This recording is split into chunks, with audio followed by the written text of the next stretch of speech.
Hey guys, this is Chris with Rekkid Talk, and we've got another installment of 5 records in 5 minutes going around the USA. So let's start with Kansas. Let's make it quick. This is the most flat, boring state. Even though this is Prague, just ask Pete Pardo. Kentucky. Okay, Kentucky is the state I live in.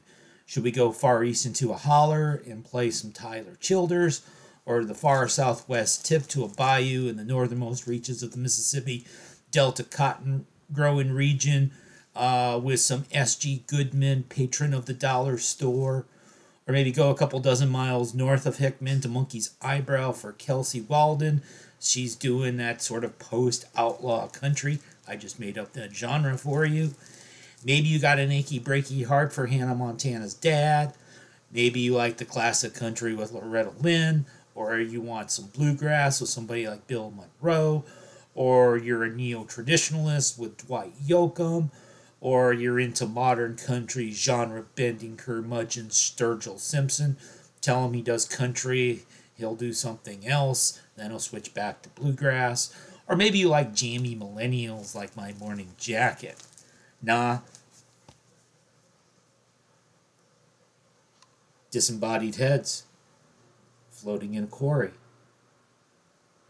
And the world still isn't ready for post-hardcore, post-rock, math rock, Slint, Spiderland, 33 years later. Louisiana. So this state is the least boring, and it's not at all like the others. It's definitely not flat and boring like Kansas.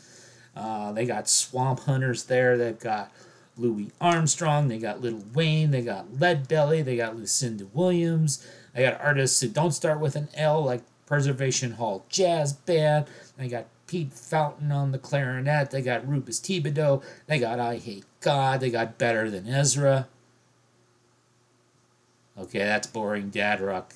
They kind of seem like they would really be from suburban Kansas City. They got Cowboy Mouth. They got the Wild the Wild Unpronounceables. They got Dr. John. They got Britney Spears. They got Jelly Roll Morton. They got James Booker. They got Fats Domino. But what I got for you, you got the Marsalises. You got the Nevilles. You got the Meters. You got Rejuvenation, 1974. Bayou Funk with Art Neville, George Porter, Joseph Modaliste, Neil Noncentelli, and maybe I said some of those names wrong, but I got, of course, the New Be Vital Me Please version, the Meters Rejuvenation.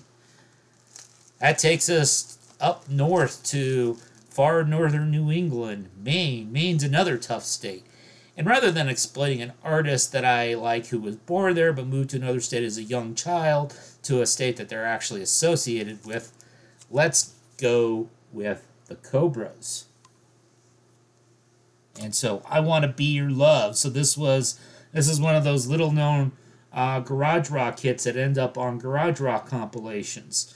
So I Want to Be Your Love by the Cobras. Here from a little town called Dyers Brook in northern Maine. This came out in like 1966.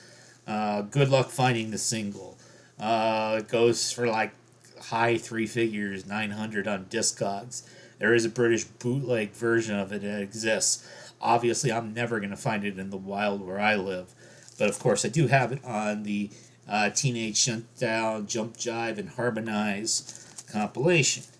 That takes us to Maryland. And so, of course, when you think of Maryland, you probably immediately jump to Tori Amos. Okay, maybe not, but Tori Amos was born in Maryland.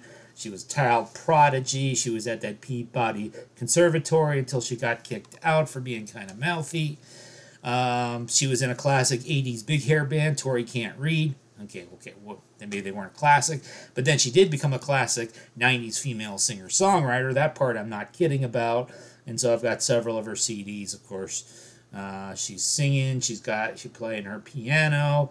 I've got this version back when we paid $9 for used CDs. Promo copy only. Hype sticker, caught a light sneeze. And so Boys for Pele by Tori Amos representing the state of Maryland.